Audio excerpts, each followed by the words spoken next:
उत्तिष्ठ नरशार्दूल कर्तव्यं दैवमाह्निकम् उत्तिष्ठोत्तिष्ठ गोविन्द उत्तिष्ठ गरुडध्वज उत्तिष्ठ कमलाकान्त त्रैलोक्यं मङ्गलं कुरु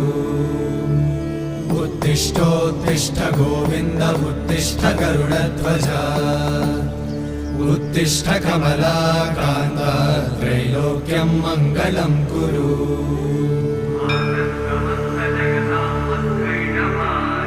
मातः समस्त जगतां मधुकैटभारे वक्षो विहारिणि मनोहर दिव्यमूर्ते श्रीस्वामि निश्रित जनप्रिय दानशीले श्रीवेङ्कटेश्वरी